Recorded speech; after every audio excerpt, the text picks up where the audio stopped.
Hello, everyone, and welcome back to the YouTube audiobook series for The Forbidden Truth, written by Abby Matthias. I am Darius, and today I will be introducing Chapter 21. If you missed Chapter 20, links in the description below along with the playlist for The Snake in the Rose and for this book. And if you are all caught up and good to go, we will continue on with Chapter 21, Anniversary.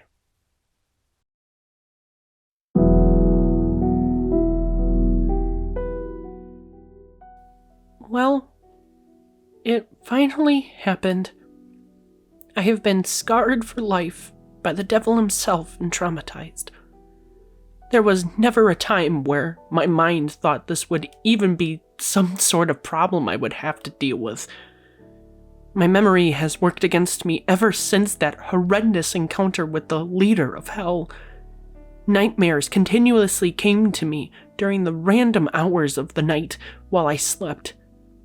No matter which world I inhabited, the knots in my stomach never unclenched. Especially if I had to be within my demon spirit. Nothing could really stop my torment of nightmares and worry. I was wrapped in a storm of darkness as everything seemed so bleak. My predicted future appearing to be a doomed eternity being Satan's next prized possession. Yet with this sea of troubles, there was still one being who stepped up entirely to keep everything at bay. Ever since that day that bastard pulled me down to his underworld, Darius has refused to leave my side. Well, he stood outside the door to give me privacy to change and do my business in the bathroom. Otherwise, he was always in arm's reach. He absolutely refused to sleep in his bed as he was determined to protect me during the night. The fear of Satan coming back again seemed very high, and my protector demon didn't want to take that chance.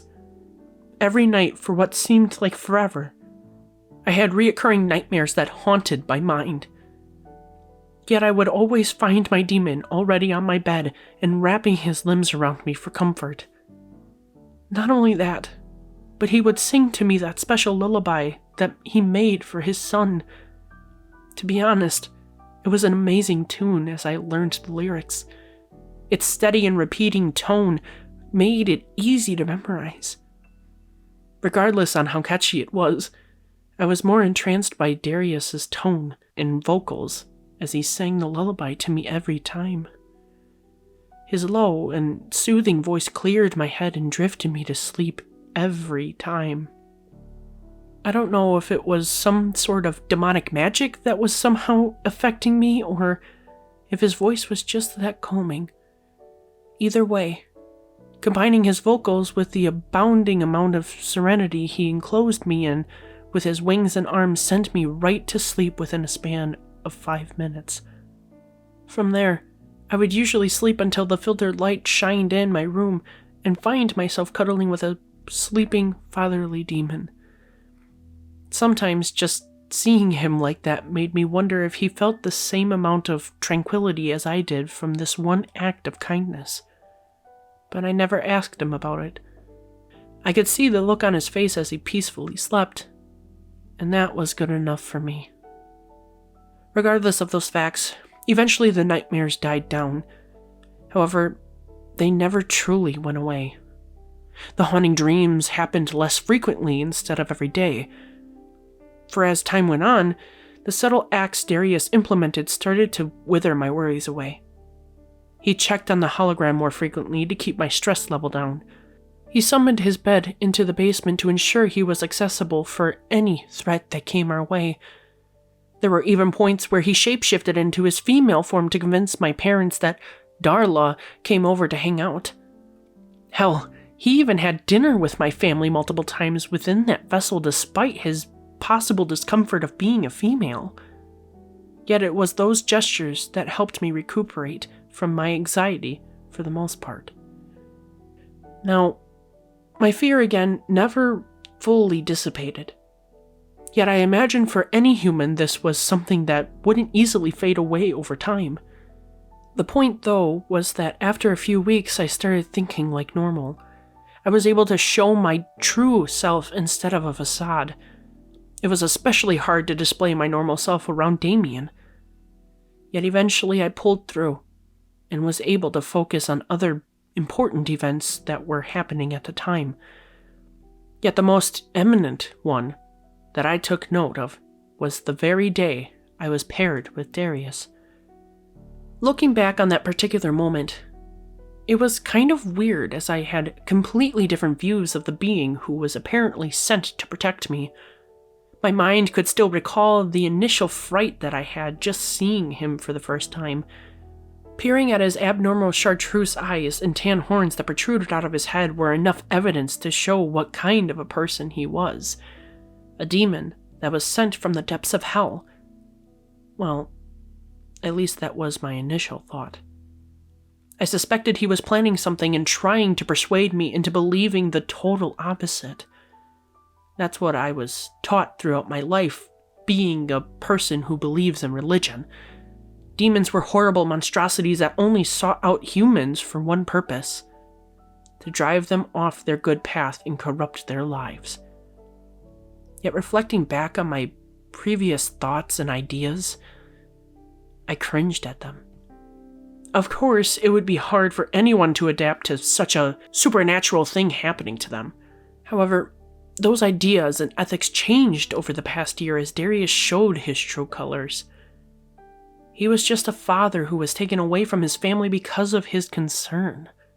A doctor who cared for others and placed them first instead of himself.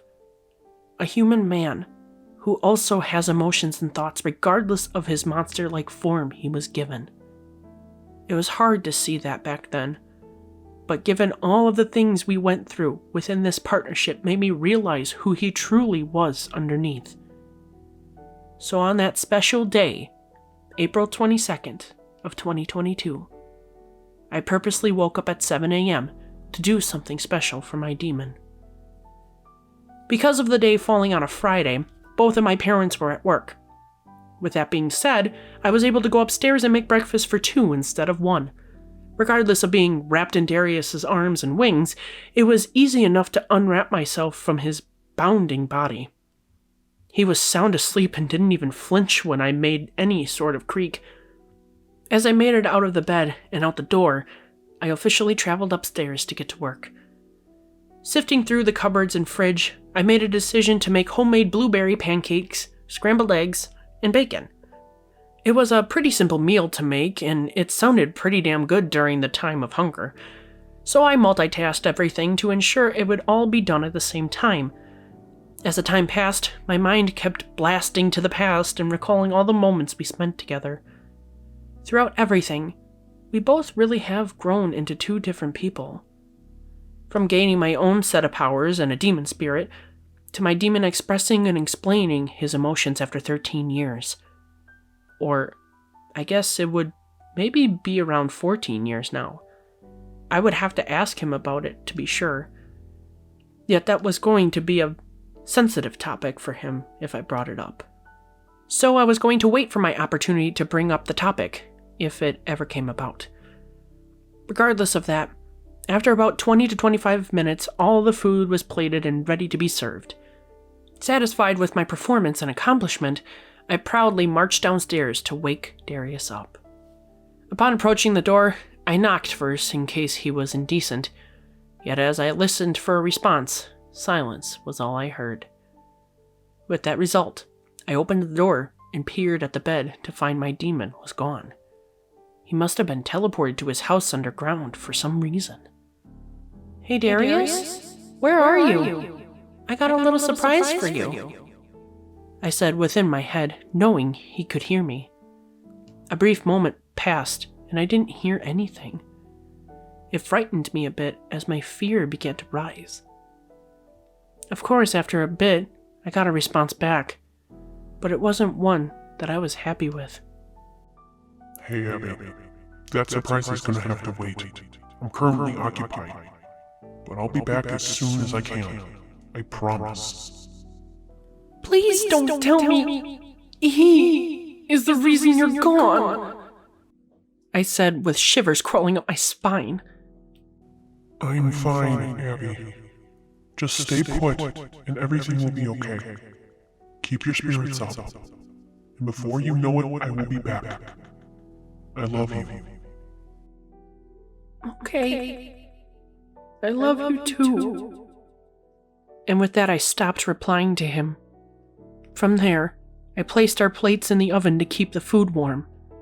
Then, I sat in the recliner, waiting for my protector demon to come back.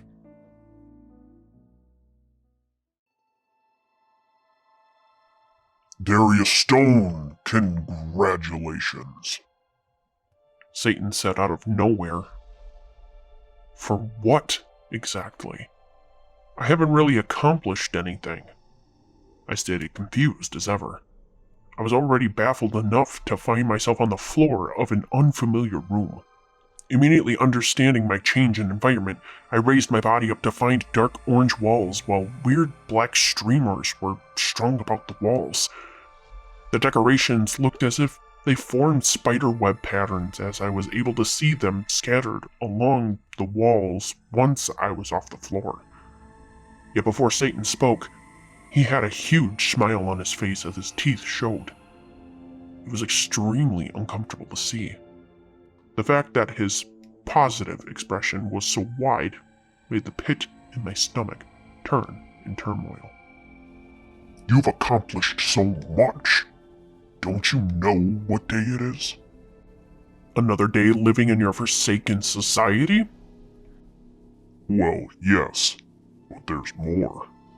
In our realm, it's been 3 years since you've been transferred into your current job. You have fully evolved into the being you are. Nothing more will change. You have been gifted all of your abilities and can finally accept your everlasting alterations. How does it feel? I paused, slightly raising an eyebrow to him. Yet before I could speak again, he let out a hearty laugh and walked towards me again.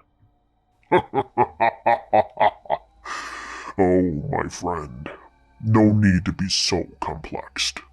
It probably doesn't feel like much yet, but you don't need to fear any longer.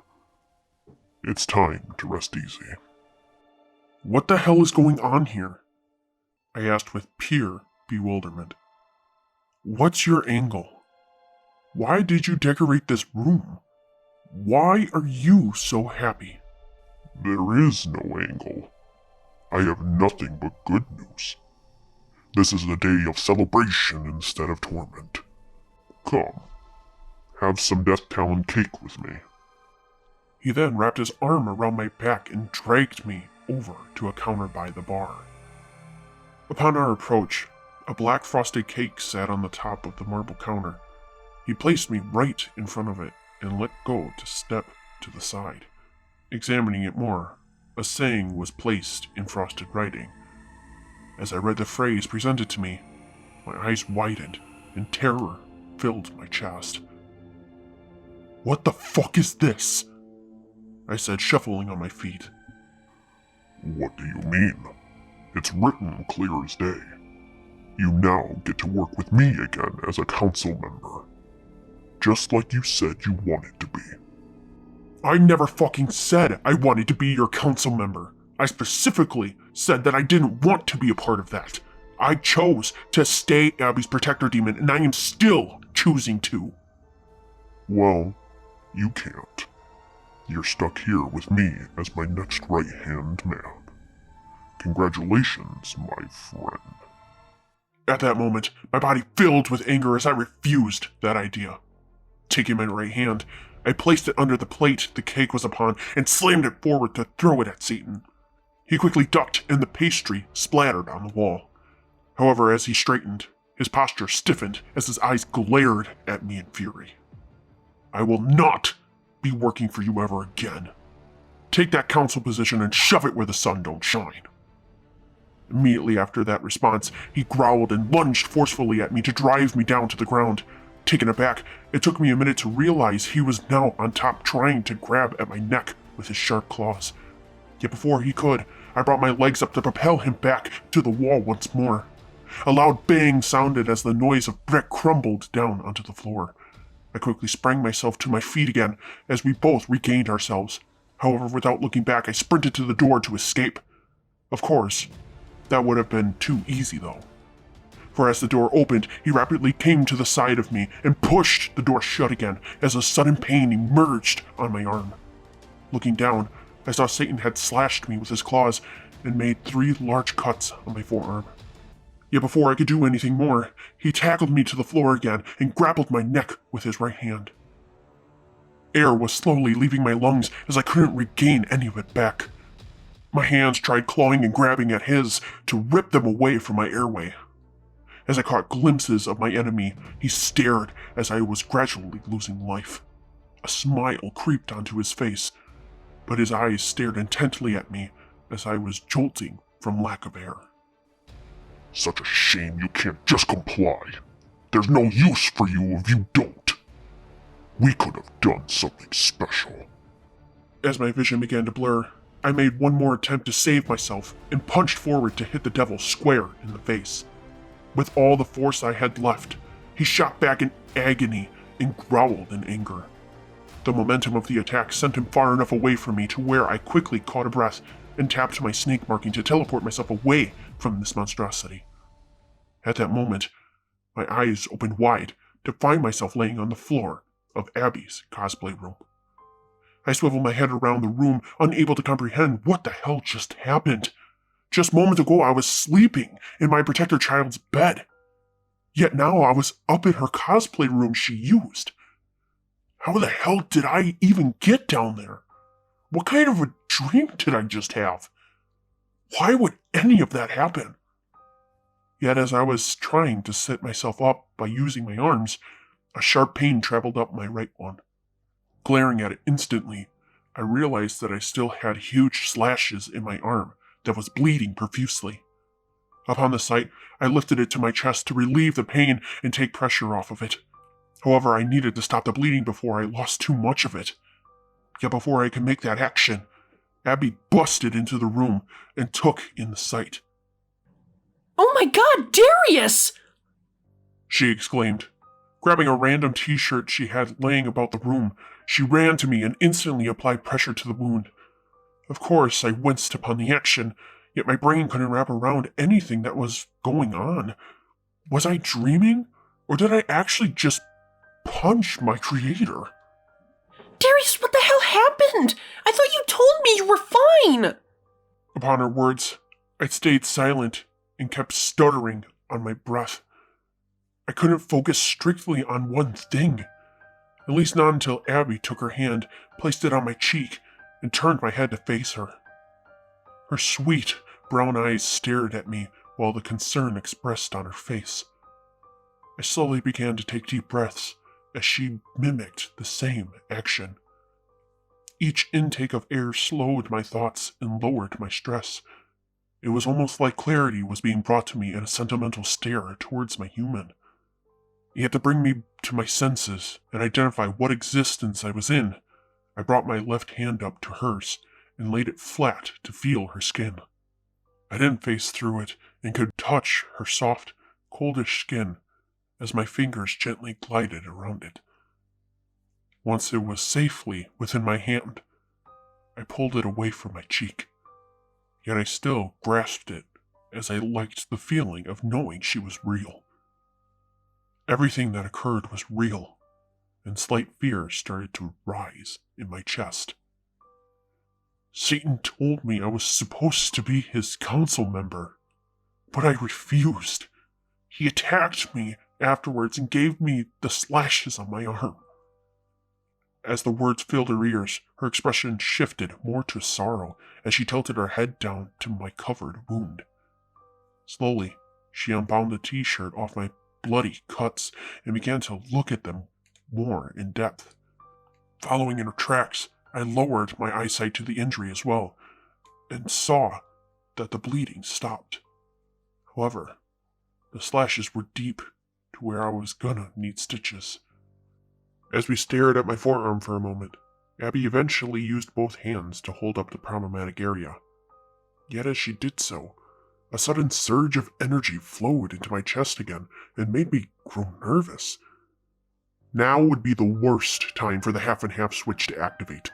I could tell Abby was feeling the same way just by how her face appeared. However, eventually the energy traveled down my right arm until it reached my cuts. Glaring at the wound, it began to glow with red and magenta light. It wasn't blinding to look at, but my eyes widened from the sudden sight I was seeing.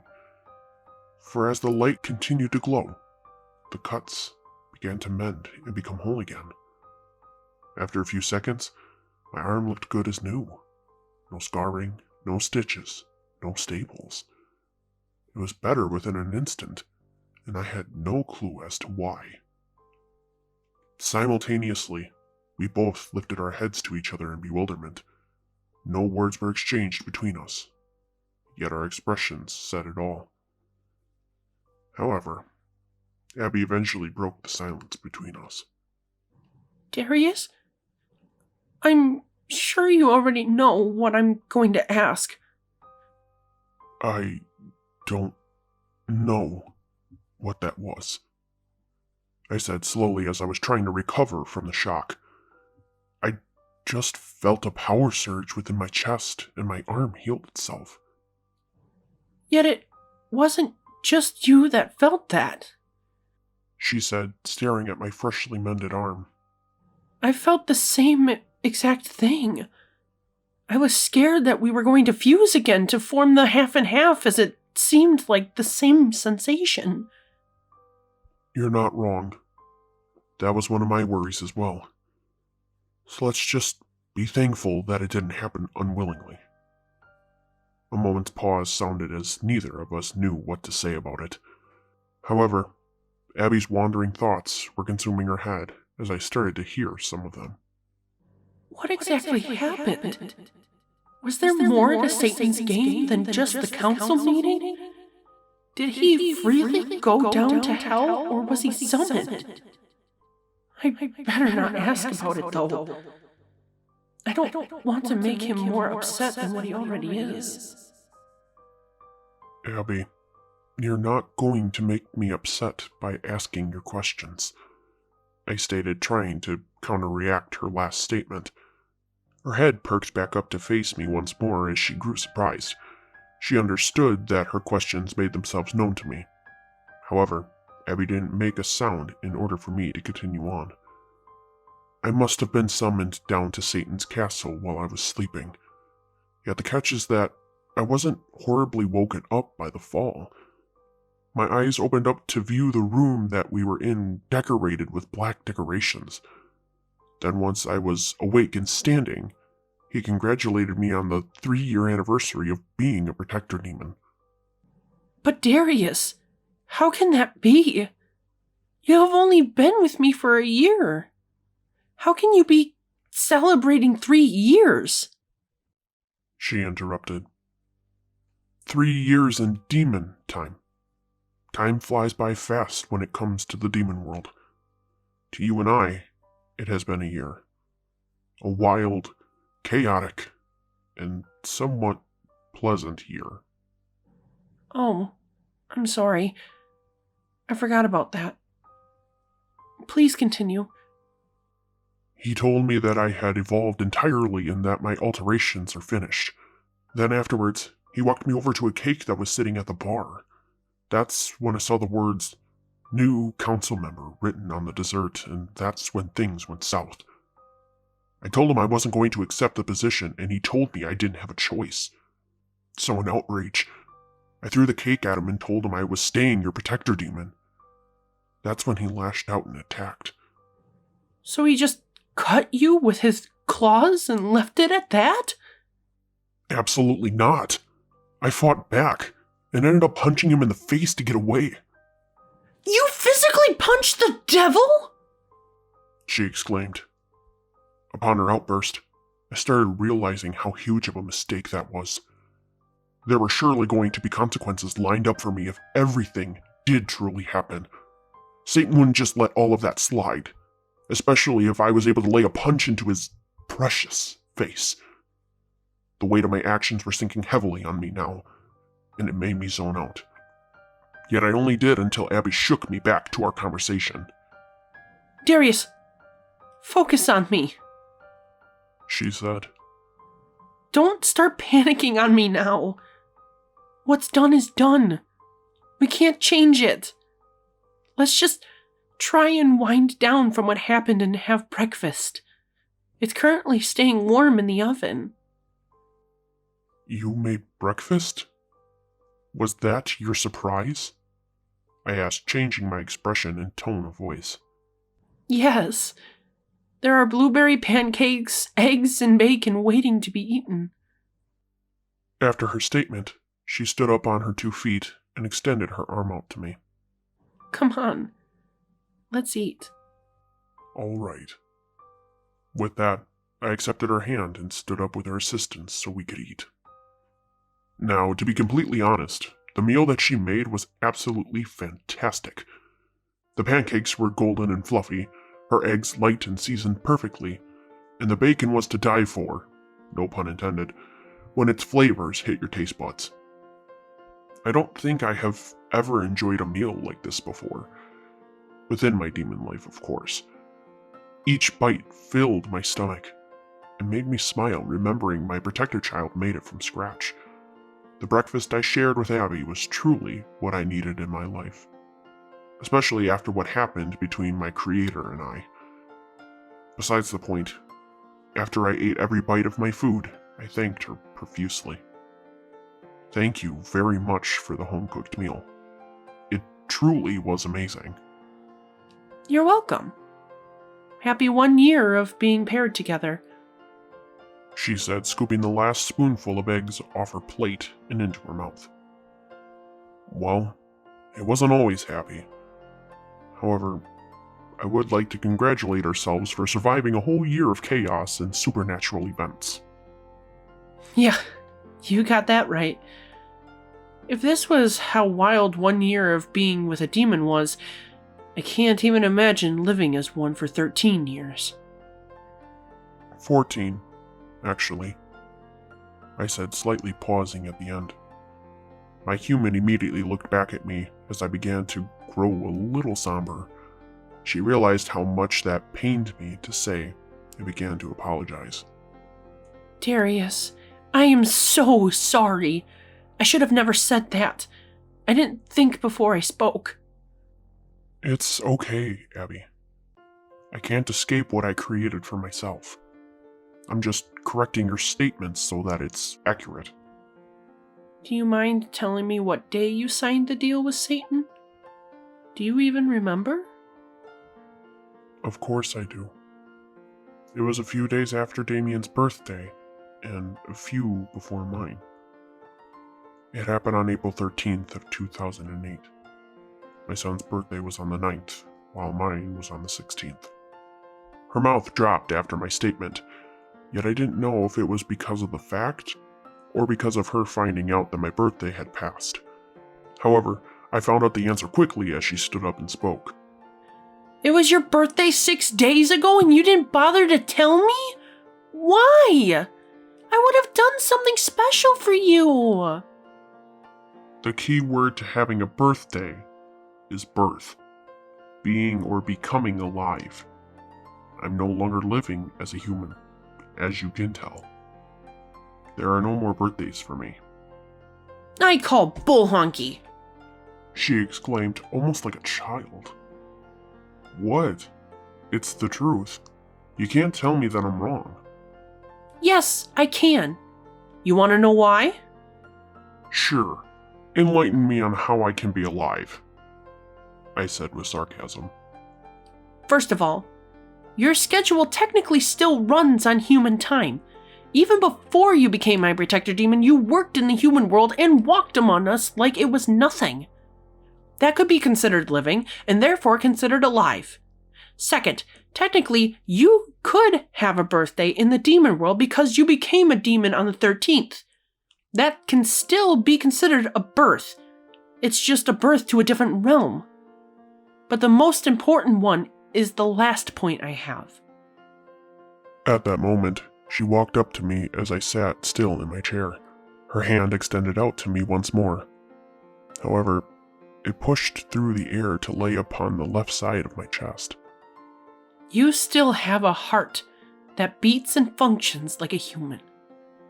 Even though it may work a little differently, it still counts as having a beating heart. A heart that pumps is an organ that keeps someone alive. Therefore, you are still a living being who deserves to celebrate life on their birthday. Upon listening to her explanation, my head kind of spun in circles. Her logic was confusing, yet it semi-made sense. As weird as that may sound, my brain somehow wrapped around what she was saying. Yet I wasn't going to admit that. The fact still remains that I didn't celebrate my birthday anymore. The people I cared about couldn't help me celebrate it, and I think at this point it would bring me emotional pain if I started doing it now. So to stop this branch of conversation, I stated my feelings about it. As touching or true your reasons may sound, I haven't celebrated my birthday in years. I don't need to start partying for it now. The day has passed, and there is nothing we can do to reverse time. It's truly fine, Abby. Thank you for caring about it, though. Quietness was all that followed after that. My human's expression sank upon my response, yet she didn't appear as sorrowful as she could have been. It was like my answer didn't satisfy her to an extent. However, she wasn't allowing it to destroy her mentality. Thinking about giving her some space for a moment, I decided to put my plate in the dishwasher and clean up after myself. Abby eventually followed suit shortly after, but she began another branch of conversation to fill the silence. Can I ask you a honest question? Well, of course you can. I won't stop you. Fire away. When it comes to our partnership, is there ever a time where you will stop evolving? As she walked over to place her dishes in the mechanical washer, I stayed in place a little puzzled. I mean, I would assume that I could continue to change because of your needs always adjusting. However, I believe that the major alterations would be complete after a while. My brain immediately began to reflect as soon as that thought was placed into existence. It recalled a particular conversation that I had with my devilish leader within the first couple of months I was paired with my protector child. I could remember the scene as if it happened just a day ago. Satan summoned me to his office after the whole sexual violation episode that I endured. It was a matter of fact that very same day I discovered my hidden firepower. Regardless of that event, the particular information that currently sounded in my head was about when my so-called evolution would be complete. There will be a signal, but I haven't personally experienced it, so you're going to have to determine what that is later on. Well, how long is a while? Abby said, interrupting my thinking session. Yet by her asking that, more answers flooded into my head. 3 demon years. Otherwise, to put it in simpler terms, around a human year. So like today could mark all your powers coming in? Maybe, but I'm not positive about that. Even though Satan told me today that I was done obtaining powers, I don't think that's true. A couple months back, he told me that there would be some sort of signal that would make itself known when the time comes. I truly don't think that sign came yet. Abby then closed the dishwasher to start it while straightening her body back again. I'm pretty sure she knew that particular topic was useless to question, for instead of questioning what kind of sign would appear, she stumbled onto another path of conversation. Because of the spontaneous gains and chaotic events we endured, how have you been able to keep track of what you have? Also, are there any abilities that you obtained that I don't know about? First of all, you are fully aware of every power I have. If there's any ability I don't know of, we will find out about it together. Second, despite the abruptness and madness we have been through, I have been able to keep track using that snake notebook. You mean the one that I asked about a few days ago? Yes. After realizing that I had the power of possession, I started writing everything involving each power within it. I still need to refer to that information sometimes to keep myself in check. I haven't done it in a while, though. I truly should. Especially after what happened this morning. Well, I had nothing planned for today besides hanging out with you. If you would like, we can head outside and go through it. Immediately upon her response, I looked outside to find it was sunny with a slight breeze. It was almost perfect to do exactly as she said. Plus, I could maybe persuade her into practicing with her powers as well, just to ensure she has control over them. So straightening myself and smiling, I gazed back at my human and replied, "You know what? Sure. If you would like to do that, we can. I'm not going to force you into doing something you don't want to do." It's all right with me. Let me just put the little dogs on their outdoor leashes and we can get started. From there, she did exactly as she said and placed her dogs Lily and Zenny outside on their restraining tethers to relax in the front lawn along with us. As for her big dog Sari, she was well trained enough to roam the yard. Another thing about her was that she was aging to the point where she couldn't run far even if she tried to bolt. 12 years was old for a chocolate lab, but she was still cute regardless of her gray hairs that were showing. As Abby, Sari, and I walked outside into the freshly cut grass, I observed that the two little ones were already laying down on their backs to start their sunbathing session. They would be content for a while. Once my protector child had found a spot on the ground against a birch tree close to the incline hill, Sari comfortably laid herself next to her and placed her head on Abby's lap to unwind. "Wow, you don't see that every day," I said, taking in the sight. I know. Isn't it sweet? Abby replied back, gently petting her dog on the head. But that is besides the point. Grab your journal so we can get started. Right. Sorry. I got distracted for a bit. I'll be right back. At that remark, I quickly teleported myself to my home and grabbed my notebook along with a writing pen in case I wanted to write something else down. Returning back to my human, I opened the journal to the first page and gave it to her to follow along and obtain the same knowledge I have. Let's just start from the beginning and review the basic ones that I have first. Going from easiest to hardest seems the most logical order to go in. Abby nodded her head in agreement and gazed down at the first page to start reading. The first power listed is Deflector Shield. The ability to summon a protective dome around you or others. Deflector shields can also be projected to objects or beings out of range of the beholder. Yep, I said, lifting my left arm up to my chest and engaged the force field. Instantly, the red energy bubble formed around me and encased my body within its protection. Then, once I felt satisfied, I swung my limb out to the side to transfer the energy into my hand. I could feel the surge flowing through me like water running down a water slide, fast and forcefully, while having that temperature of coolness. Eventually, when all the energy collected within my hand, I looked around to find a rabbit grazing on the other side of the lawn. Utilizing my resource, I maneuvered my hand to face it and successfully projected the deflector shield around the little animal. It hopped once from the abruptness. However, I adjusted the dome and moved along with it to keep it concealed. Abby chuckled a bit because of the reaction of the rabbit and turned back to me. So how do you actually do that? What measures do you have to take to allow yourself to do that? Slight concentration, but it mostly just comes to me like muscle memory. For the deflector shield, I don't really have to do much. I can see that. You're very fluent with your movement and summoning of it. Does that mean we can move on to the next ability? Yes, we can. And I disarmed the shield in order to continue practicing. Next is shapeshifting, the power to change into different forms. In order for the ability to properly function, the beholder must conjure past memories of their desired disguise to obtain the same resemblance.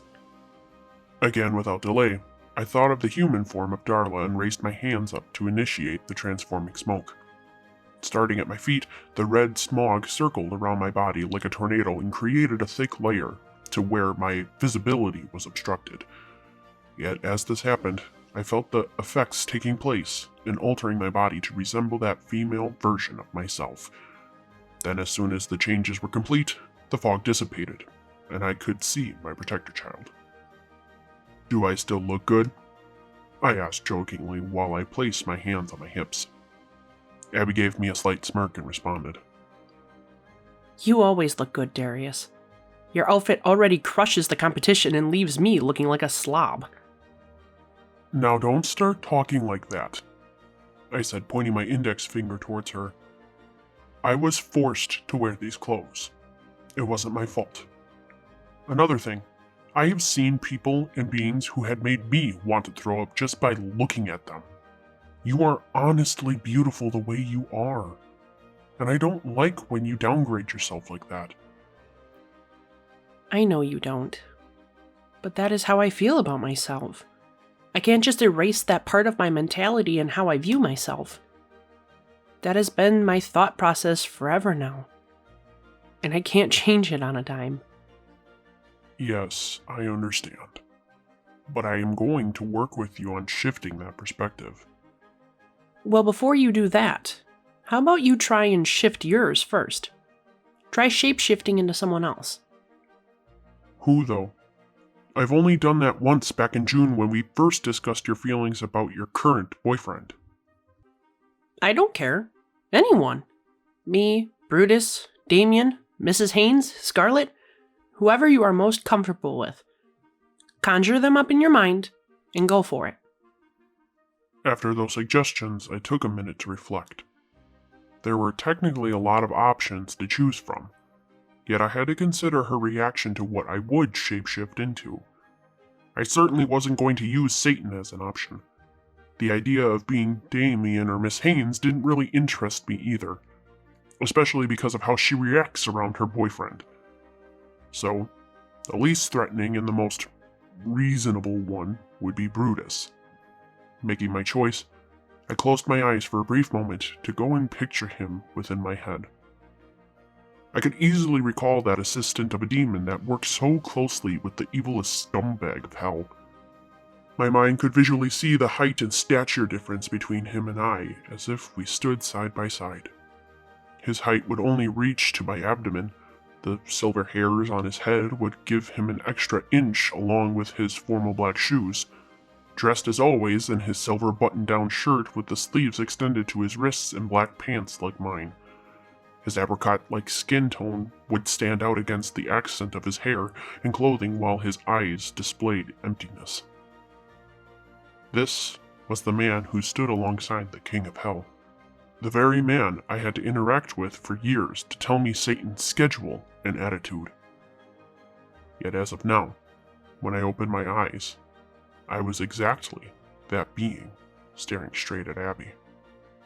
Her face was almost priceless to see after I somehow successfully shapeshifted.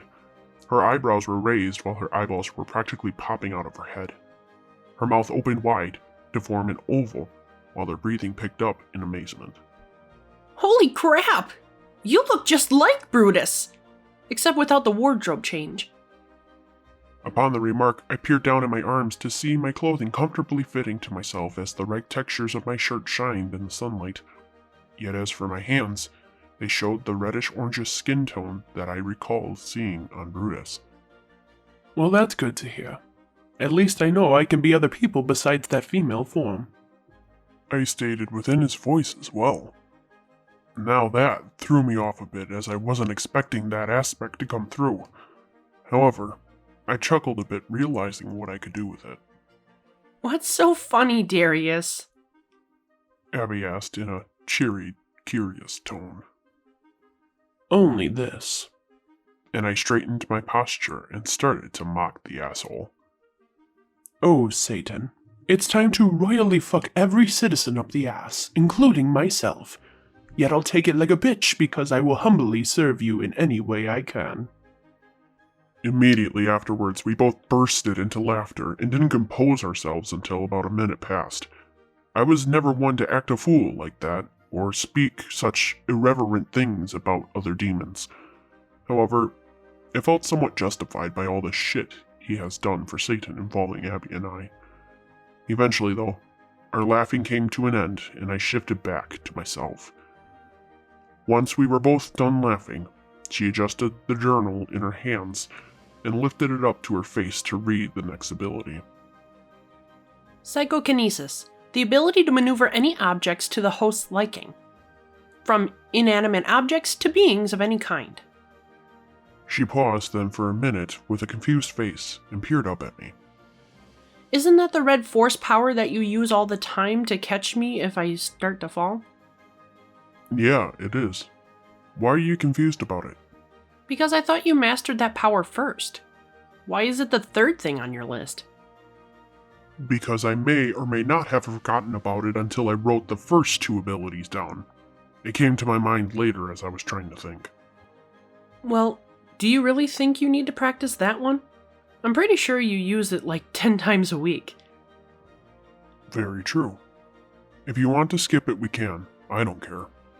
After that, Abby moved her eyes to the next page and spoke aloud. Mystery growth. Somehow controlled through protective emotions. Keeping calm and focusing the mind establishes peace to where muscles decrease once activated. Purpose of ability still unknown. Since you skipped one, I would like to skip this one. I don't feel like putting myself through a mad mental state and frustrating myself over nothing. That one just happens when it happens. Fine by me. Fair is fair. Plus, I don't blame you. Next is Mystery Flames. Reacts to anger and defensiveness. However, can be summoned on command. Ability forms a warmth within the chest and can flow through the body like blood. Can be conjured through the hands to form fireballs, flamethrowers, or even engulf the beholder in blazing fire.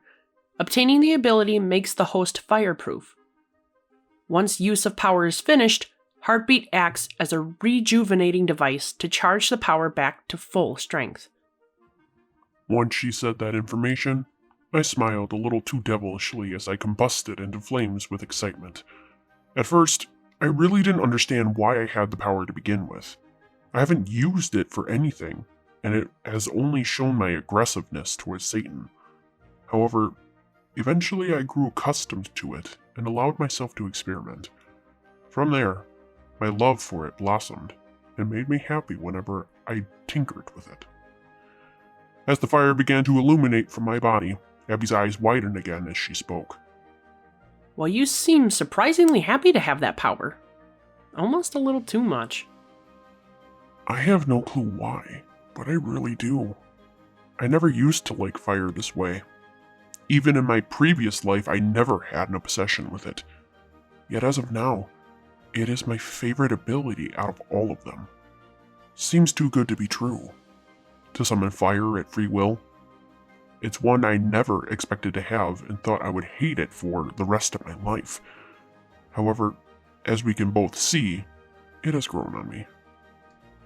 Besides the point, it says that you can conjure the flames to make fireballs and such.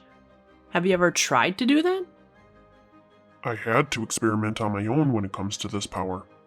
I found my powers book to be useless besides the note of being fireproof. Everything else is written from what I have experienced. You've willingly created fireballs.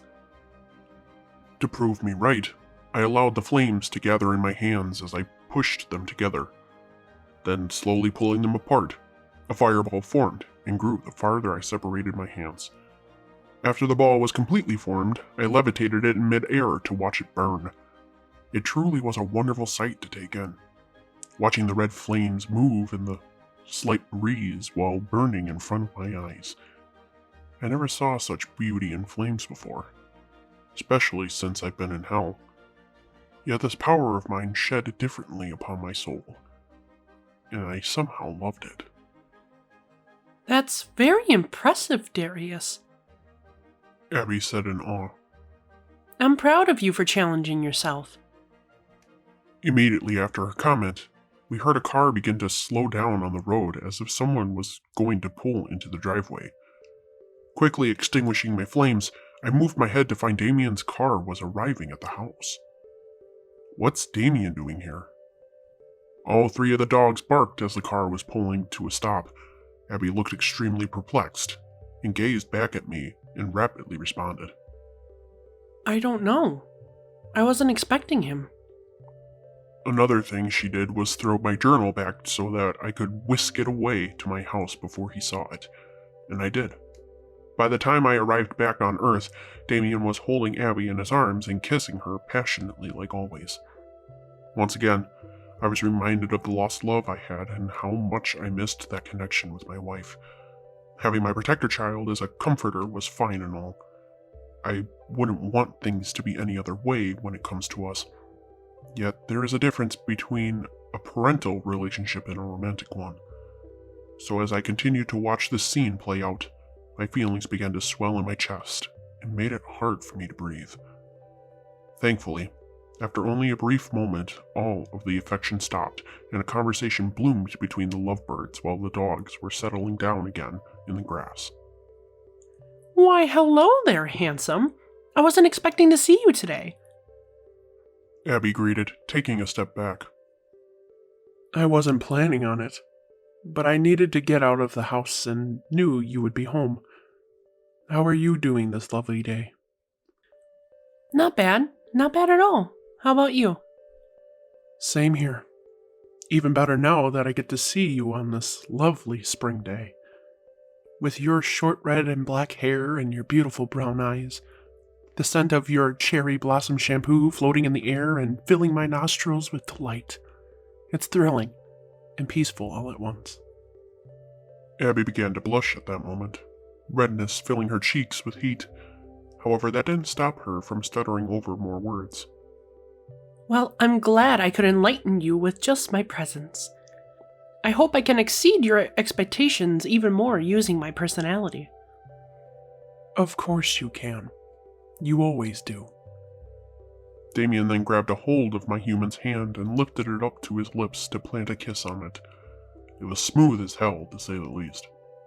Not to suddenly change the topic or anything, but did you come over here for a reason or just because you could? A little bit of both, to be exact. He said, placing his hands in his pockets. All right then. Would you like to talk about that first or wait until a little later? We can talk about it now. I have some great news. He said with a giant smile on his face. You do? Well, let's hear it. My mom is allowing me to have you over for a weekend. Oh my god! Are you serious? Yeah. I know it may sound childish of me, but I asked my mom if you could stay over sometime for a weekend. I didn't want to make her uncomfortable and respect her boundaries. Also, it is her house after all. She has the right to dictate who is welcome or not within the home. But I thought it would be fun. Just the three of us getting to connect. My mom certainly loves you and would be delighted to learn more about you without the family drama. So her and I agreed that whenever you would like, you can stay over for a weekend. That's amazing! I would love to do that. After that moment, Abby lunged into Damien's arms and began to make out with him again. There was only one thing left for me to do at that point. Disappear for a while, as I knew things were going to escalate between them. I stayed at my house within the outskirts of hell, drinking a glass of whiskey while reading the rest of my snake journal. My brain reflected on all the kinds of abilities I gained over the past year, and how much I have fully changed since then. From being a depressed deal-making demon, to being a loving and compassionate protector for a 20-year-old woman. There was so much of me that I had to learn and adapt to, and yet it still wasn't over. I still didn't believe to have seen a sign where my alterations and new additions were fully completed. I didn't feel or think differently than before. Yet a whole year has passed since I was paired with my protector child. Upon my reflections, more questions started swirling in my mind. Was Satan lying to me about the whole seeing a sign when my transformation was complete? Was it somehow taking longer for me to finish because of the kind of relationship I had with Abby? Or am I just a never-ending evolving being that will always gain abilities as time flies by? Who the hell knows? Yet those questions were besides the point. I was relatively happy with where I was compared to the beginning 13 years of my demon life. I could actually consider myself to be joyful, almost as if my human spirit returned and I never died. I was that same human who cared for everyone and wanted to make a difference in the world. And I was. Even though I was only influencing and helping one young female, I was still making the biggest difference I could ever make. This has been Chapter 21, Anniversary, from the book The Forbidden Truth. Tune in to the next video for Chapter 22. Thanks for listening.